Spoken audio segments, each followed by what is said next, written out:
Journey for Elysium is an adventure game built specifically for VR. The story for Journey for Elysium is set primarily in the Greco-Roman Etruscan mythological underworld.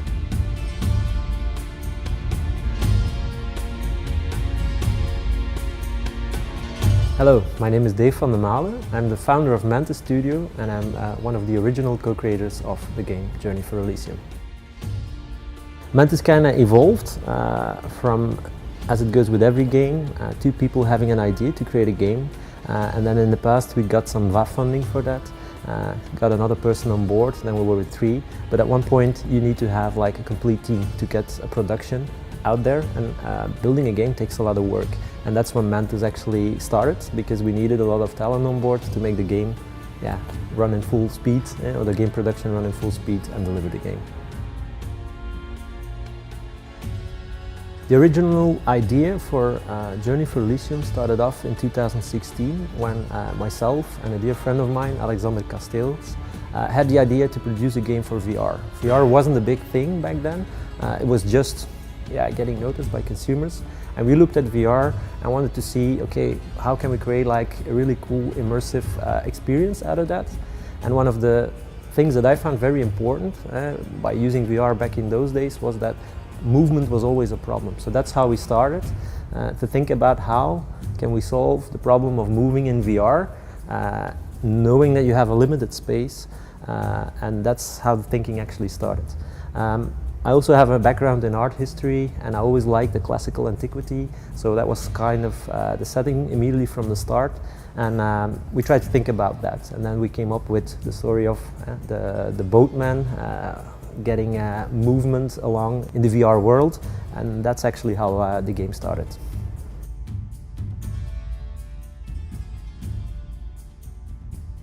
In total we're a team of 3 artists, so it's quite a small team, but we all have a very broad spectrum of skills.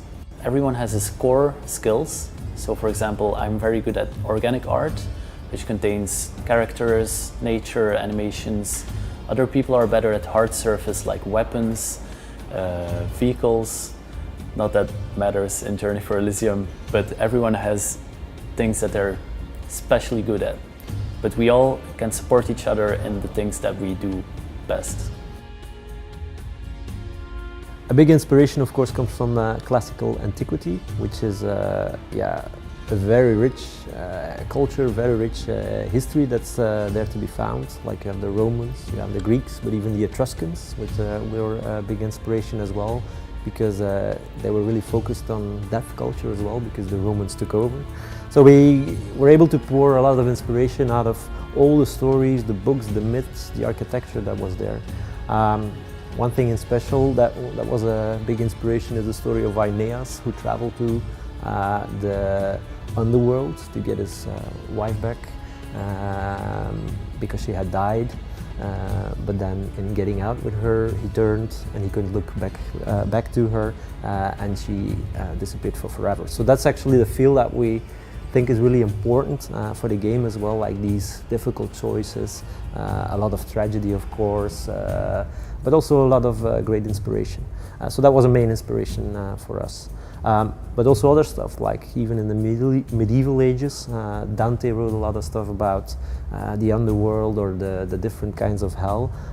So it was a bit gloom and doom at times, but it was cool to grasp inspiration out of that and see how we could translate this to the game world that made sense for the people that would play it.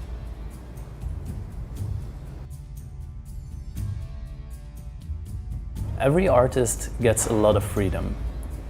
We all get responsibility over a certain part of the world, and we try to confine the artists as few as possible so that they can use their skills to make it stronger and better. We all respect, of course, the story and art style of Journey for Elysium. So when it came to level design, as a learning experience for me personally, Tilt Brush proved to be a tremendous asset in this regard, because one of the biggest wow factors in VR is the ability to really perceive scale. It's one thing to look at a tall building on a flat screen. It's quite another thing to be inside of the tall building in virtual reality. You experience the scale on a totally different level. What we truly enjoy is the big amount of contact we get with our community. We go to events, we go to shows, and we get in touch with people. We get huge amounts of feedback, and people are really enthusiastic about the project. That in turn makes us very motivated to make it stronger and better than it was before. We will continue development until everyone is satisfied. We have a very broad audience, and that was the goal of our development.